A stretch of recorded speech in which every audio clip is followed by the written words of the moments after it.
एक गरीब व्यक्ति से संत ने कहा कि तुम्हारी किस्मत में सिर्फ 5 बोरी अनाज ही है, इसीलिए भगवान तुम्हें थोड़ा थोड़ा देते हैं ताकि तुम्हें जीवन भर अन्न मिल सके। एक लकड़हारा था। वह जंगल से लकड़ियां काटता और गांव के बाजार में बेचकर अपना जीवन चला रहा था। उसे इस काम में सिर्फ इतना ही पैसा मिल पाता था कि वह थोड़े बहुत खाने की व्यवस्था कर सकता था। बहुत परेशानियों में उसका जीवन चल रहा था। इस वजह से वह बहुत दुखी रहता था। एक दिन लकड़हारे के गांव में एक विद्वान संत पहुँचे। संत के दर्शन करने और उनके प्रवचन सुनने के लिए लोग दूर दूर से गांव पहुंच रहे थे। गरीब लकड़हारा भी संत से मिलने पहुंच गया। मौका मिलते ही गरीब व्यक्ति ने अपनी परेशानियां संत को बता दी। उसने संत से कहा कि आप भगवान से पूछिए कि मेरे जीवन में इतनी परेशानियां क्यों हैं। संत ने उससे कहा कि ठीक है, भगवान से प्रार्थना करूँगा। कुछ दिन बाद लकड़हारे संत के पास फिर से पहुँचा। संत ने उससे कहा कि भाई, तुम्हारी किस्मत में सिर्फ 5 बोरी ही अनाज है, इसीलिए भगवान तुम्हें थोड़ा थोड़ा अन्न दे रहे हैं ताकि तुम्हें जीवन भर खाना मिल सकता है।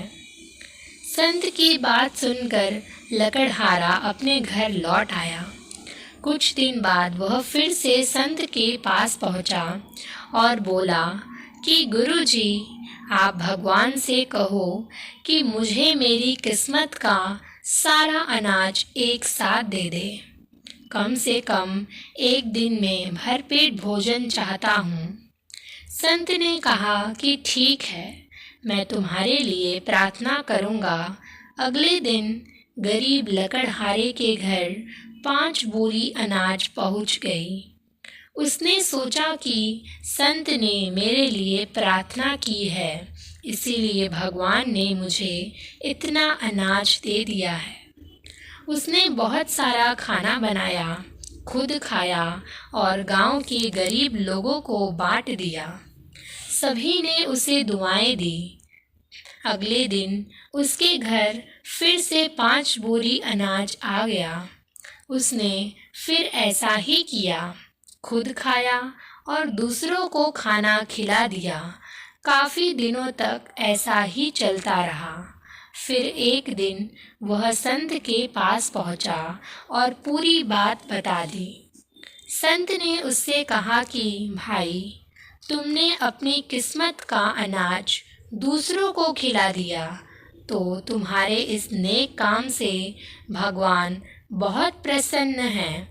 इसीलिए वे तुम्हें अन्य ज़रूरतमंद के लोगों का किस्मत का अनाज भी दे रहे हैं ताकि तुम उन्हें भरपेट भोजन करा सको।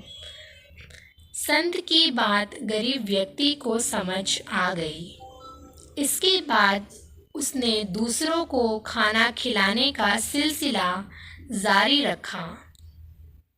सीख: इस कथा की सीख यह है कि जो लोग दूसरों के दुख दूर करने के बारे में सोचते हैं, उनकी मदद भगवान भी करते हैं। इसीलिए दान पुण्य करते रहना चाहिए। दान करने से हमारा जीवन भी बदल सकता है।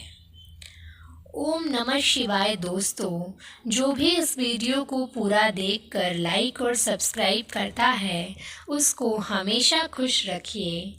Thanks for watching this video. Please like and subscribe.